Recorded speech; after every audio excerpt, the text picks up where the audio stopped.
Hey, everybody. Welcome back. It's Chris and Emmett for the Spartan Shadows podcast. Coming at you for some instant reactions. MSU 71, New Mexico 63.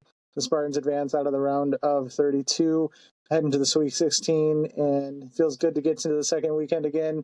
Rough start to the game, I guess. We'll start there. The Spartans in the first half got off to kind of a rough start offensively. Shots weren't falling.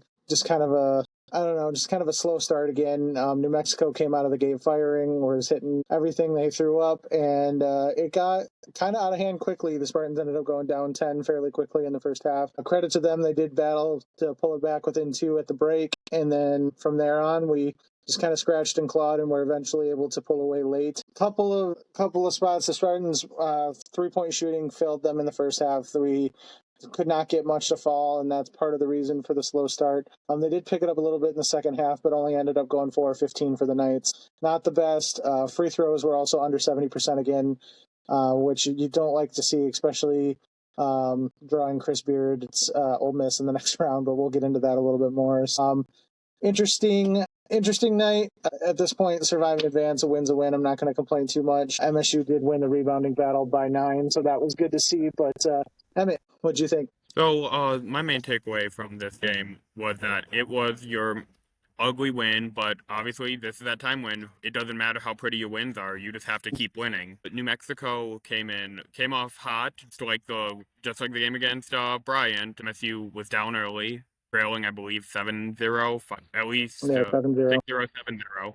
Yep. And as a result, MSU put themselves in a hole, trailing by as much as 10 at one point, and then they had to claw their way back. Jace Richardson had his worst night in the green and white. I think he would be the first one to say that, but he was locked into the game, and then 6 minutes left, he was able to draw a foul as the shot clock expired from 3 and drained all 3 of those free throws. Really got him some momentum, got a putback and an and one. So finished the night with 6 points. But those 6 points, especially in those clutch stages of the game, were able to stave off any hope New Mexico had. Another player to shout out is Jeremy Fears Jr. Did not have the best night, but one thing that he did do was draw fouls. It seemed like every possession, I want to say there were about 20 fouls by New Mexico in that game, and I think Jeremy Fears drew at least 6 or 7 of them. Yeah, Let me see sure. if that sheet. Yeah, in the first half. Okay, in the first half alone, Jeremy Fears drew 3 fouls, and I want to say he drew double that the second half. So overall, close to 10, if I had to guess. Yeah, close to 10 fouls, including getting a big guy who Nelly Joseph was put in foul trouble basically solely by Fears. I think he drew fouls 3 and 4, and too, like back to back.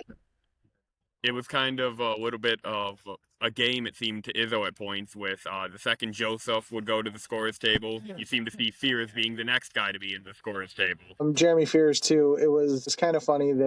He would draw a foul, and they would immediately, everybody would kind of look at him, and he had a little smirk on his face, and he did a good job. He knew where he needed to be. He drew a lot of contact, and I won't say the refs were whistle happy this game by any stretch of the imagination, but I mean, he got in places to make plays, and that's what's needed to be done. There was a brief period where there was quite a few whistles, like Carson Cooper got whistled on a foul that probably shouldn't have been a foul, but that's kind of what you see during the late stages of this game. However, do I necessarily think it was fouled completely? I mean, no.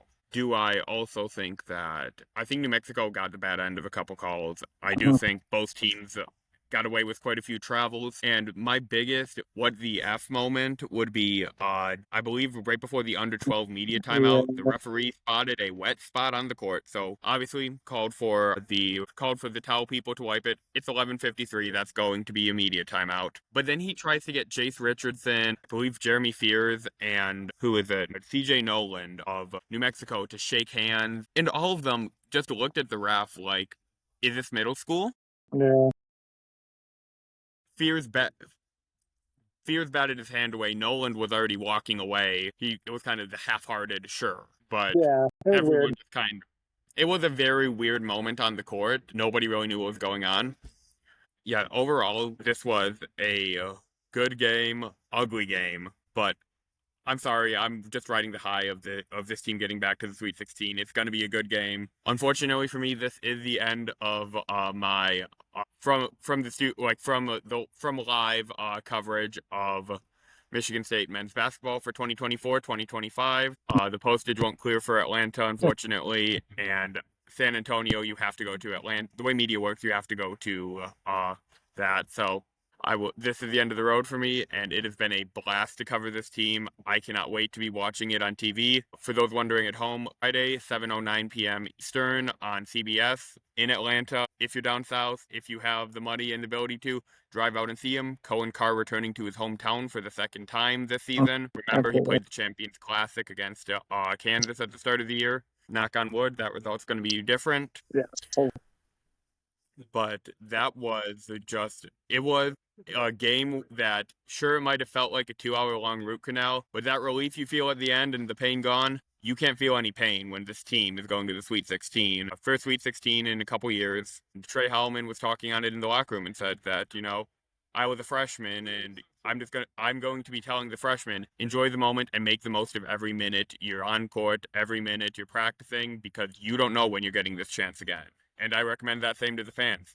You don't know when we are going to get this chance again with this team to celebrate the Sweet 16, maybe celebrate an Elite 8 or Final 4. So enjoy every moment of watching this team. Enjoy the feed that you're going to get from these excellent writers who are going to be covering it in Atlanta. This is going to be a amazing journey for the team, and I can't wait to see it.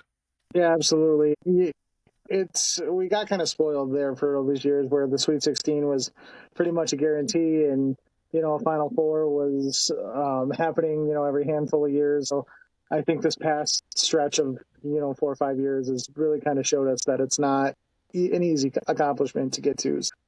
Credit to the staff, credit to the guys. They battled tonight, and it was a big lesson, I think. I mean, this team showed the ability when Jace isn't available to hit big shots and carry the load offensively. You still found a way to scratch and claw. Other guys stepped up. The seniors, especially the upperclassmen, really stepped up. I mean, we need to shout out Frankie Fiddler before we call. I was about to say, before we call this, we need to shout out Frankie Fiddler. He was the energy needed.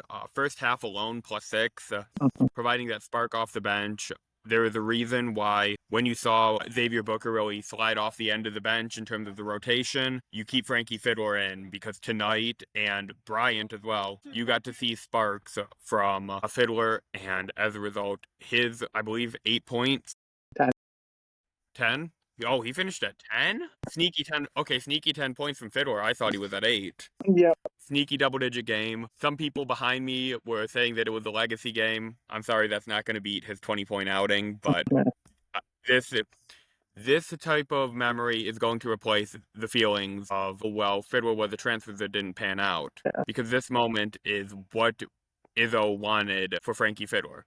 Sure, did he want a bigger regular season? Yeah. But getting that clutch veteran presence off the bench, being the X factor, really, tonight, is exactly what Izzo needed. Yeah, and it's why you bring people like Frankie Fiddler here. And yeah, it maybe took a little bit longer than we all would have hoped for to come around, but this is the Frankie Fiddler that you saw flashes of at Omaha, who could score at will, and he wasn't hesitant. I know he didn't really drain the threes tonight, but he wasn't hesitant to take the shots when he had them. And it's a credit to his confidence and just knowing it was his time to step up and play a bigger role. Jaden Akins, he led the team with 16 points tonight, hit a couple of big shots, was slashing and dashing to the rim at will, and played very well defensively. Trey Hallman had 14, played really well. It looked like a tough night.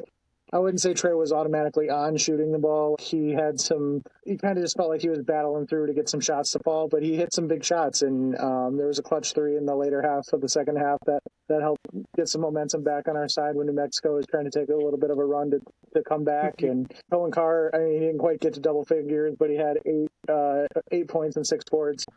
He played another good game as well, and he's averaging 7 rebounds a game in his last 4 games at this point. Yeah, yep. You needed your upperclassmen to step up, and they certainly did. And Jace, credit to him too. I mean, he was going through it on the offensive end, and he was missing shots, not by a close amount. We'll say that, but he stayed locked in. Izzo laughing with him during that, he had a horrendous air ball on a 3. Tom Izzo just had nothing to do but laugh and kind of poke fun at him, trying to, calm him down and rib him a little, but not berating him, just giving him a little bit of crap, hoping to unlock the Richardson that we all saw throughout the entire season. I think it worked a little bit, and credit to him, he stayed locked in. I thought he played pretty well defensively. He was fighting for rebounds. He was going for loose balls. Just because the offensive game wasn't there didn't mean the rest of his game suffered. So credit to him. And then, like you had said, down the stretch, once he got those free throws to fall, saw the ball go in a couple times and was able to make another big play offensively to kind of put the game away. So credit to him, credit to the guys. Like I said, it was good to see us win a game where things weren't going right. We didn't have our best scorer scoring the basketball, and we were still able to scratch and claw and get a win. So it's something you're going to need moving forward. Like Emmett said, Ole Miss, that is on Friday. I just did a quick little search through the Ken Palm rankings while I was waiting for Emmett to finish up media, and also Andy H on Twitter also put him in a nice little chart for me to look at here, so credit to him. Ole Miss, it's a Chris Beard team. We all know Chris Beard. He was the head coach at Texas Tech the last time we went to the Final Four. They don't turn the ball over at hardly at all. They do cause turnovers a bit, so you're going to have to be sound with the ball. I think where we're going to have a big advantage is rebounding the basketball. They're not good at offensive rebounding. They're okay at defensive rebounds, but we should be able to rebound the basketball. They give up a lot of trips to the line. They're not overly tall, so I'm hoping the bigs will be able to have a better game and kind of take a little bit of a, bounce back games. As of right now, when I looked, I think MSU is favored by 3.5. That may have changed so far. I haven't really got a chance to look at the lines. We'll see. I've been in the locker room. I got nothing. Yeah, it'll be a tightly contested game, and with Chris Beard, they're going to be physical. They're going to play defense very well. So we will have our tough task ahead. I think free throws are going to be absolutely key. So hopefully we don't start off shooting as slow as we did tonight, because it was a rough go with some free throws at some point. So clean that up. You get a week to prepare, and then chance to either play Michigan for a third time or a team in Auburn that was probably widely considered tournament favorites for most of the year, but also hasn't been playing their best basketball of late either. Obviously focus on one game at a time. Ole Miss is first. You got to get through them, but there's an opportunity here. So let's see what we can make of it, and maybe have another chance to hang another banner, Final Four banner and beyond. So let's see. But that's about all I have. It's a great start. Pieces, obviously, one thing at a time. You got a game Friday. MSU hockey, the NCAA tournament bracket was released. They play Thursday night, so you're not going to have both games on at the same time again. We'll do more on the hockey talk. We have a special episode, hopefully recording Thursday night for you guys to get you primed for the NCAA tournament in hockey. And then, of course, we've got more basketball coverage for you all week. So, but that's all I think I really have. I do want to say shout out to Emmett for the great basketball coverage on locations this year. Obviously wrapping up his in-person coverage, but he will still be around for our at-home stuff that we always do. So you'll get to see more of Emmett's nice wall behind him instead of fancy arenas. So. Instead of, these destination locations, shout out Cleveland. Yep. So, but yeah, that's all I had. Emmett, you want to add anything else before we get out of here? No, I just want to thank everyone for being able to watch and leave comments, like support for all of us as we've gone through and supported this basketball team. And hopefully, this obviously isn't the end of our basketball coverage. Michigan State still has basketball to play, but it's just been an amazing experience, especially getting to shoot at the Breslin Center, etc. And who knows, maybe if MSU has a Final Four rally like they did last time, who knows, maybe we'll have one last time in the Breslin Center for shooting for this game. Yeah, and we appreciate you guys helping us grow a little bit. We've got some more fun things in store for basketball, hockey, and of course football's right around the corner, and we got a lot of stuff for that too. So hopefully we'll get some new and great guests, some fun stuff for you to interact with. So we appreciate everybody as always and helping us build this and keep on growing it steadily and whatnot. We'll let you go. Emmett's got a nice long drive back. We're finishing this up. It's about 12:15 a.m. and he's still got to get back into Michigan. So 2.5 hours. We appreciate you guys tuning in. We'll see you later in the week for some Ole Miss and MSU coverage. In the meantime, go green. Go white.